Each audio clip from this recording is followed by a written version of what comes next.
Hello everyone. In physics classes, we are doing NCERT exercise of class 12, that is electrostatic potential and capacitance.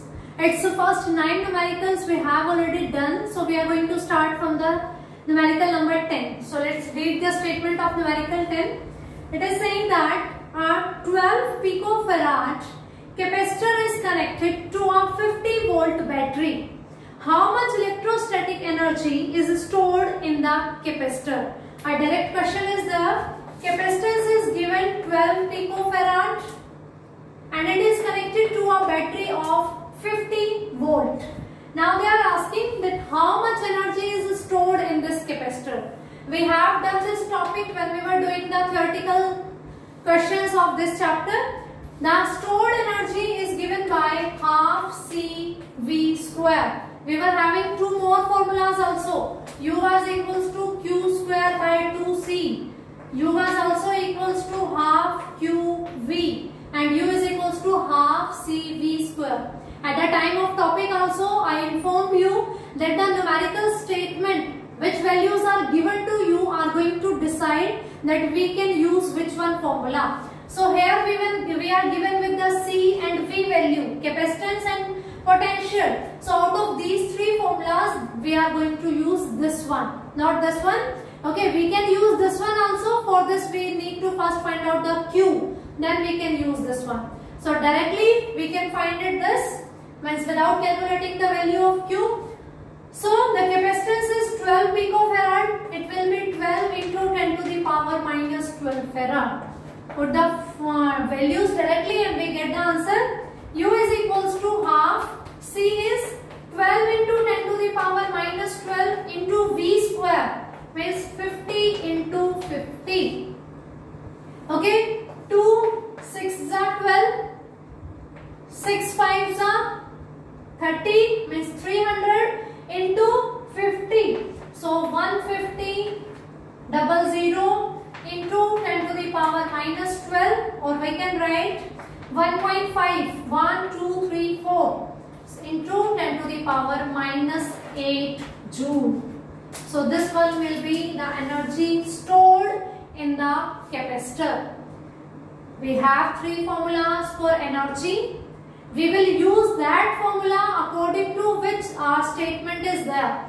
In the statement we have given the value of capacitance and potential. So this one is the best. We are using this one, directly putting the values and calculated the answer. Moving towards the question number 11. This is saying that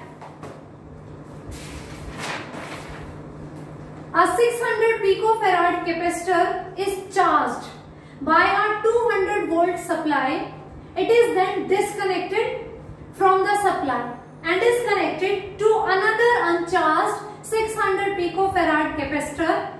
How much electrostatic energy is lost in the process?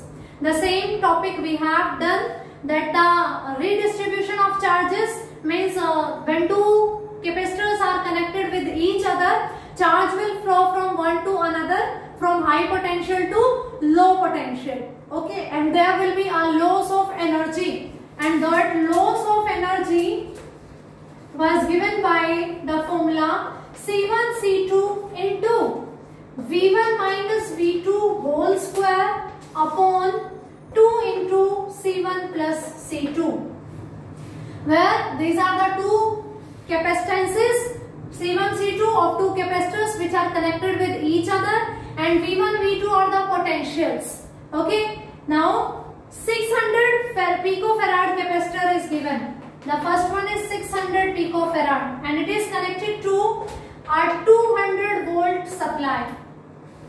Then it is disconnected and is connected to another capacitor whose capacitance is also 600 picofarad, uncharged capacitor. It is uncharged, means it is not connected to any supply, because if supply is there it will be charged. No supply is there, that means V2 is equals to 0 volt. Initially two capacitors are there, 600 picofarad, 600 picofarad. This is connected to a source of 200 volt and this uncharged, means this is connected with no battery, no supply, no charges here. So this potential is 0. Then they are connected with each other. Then flow of charges is there. They will get the flow of charges till the condition is reached when they both are not having the same charge. So there will be some loss of energy, and that is given by C1 into C2 into V1 minus V2 का whole square upon 2 into C1 plus C2. How this formula come? This thing we have discussed when we were doing the theoretical topics of this chapter. So you can revise that topic from the playlist. Already all topics are there. So putting all the values here, C1 600 into 10 to the power minus 12 into C2 600 into 10 to the power minus 12 into V1 minus V2. V1 is 200 volt but V2 is 0. So V1 square will be there. 200 into 200 upon 2 into C1 plus C2. That means we can write 600 into 10 to the power minus 12 plus 600 into 10 to the power minus 12. C1, C2 are 600 picofarad. So 600 into 10 to the power minus 12 farad. C1 into C2, V1 minus V2 whole square. V1 is given, V2 is 0. Okay, so V1 square will be there. Now this will be equals to 600. We can write 3640 into 10 to the power minus 24 into 40000 upon 2 into 600 plus 600, that is 1200 into 10 to the power minus 12. Okay, now we are going to calculate these things, and we get on calculation the answer is equals to 6 into 10 to the power minus 6 joule. 6 into 10 to the power minus 6 joule. So I hope these two numericals 10th and 11th are clear to you. If you have any doubt, you can ask me, you can message me, and revise your topics, practice your numericals. Sufficient for this class. Thank you.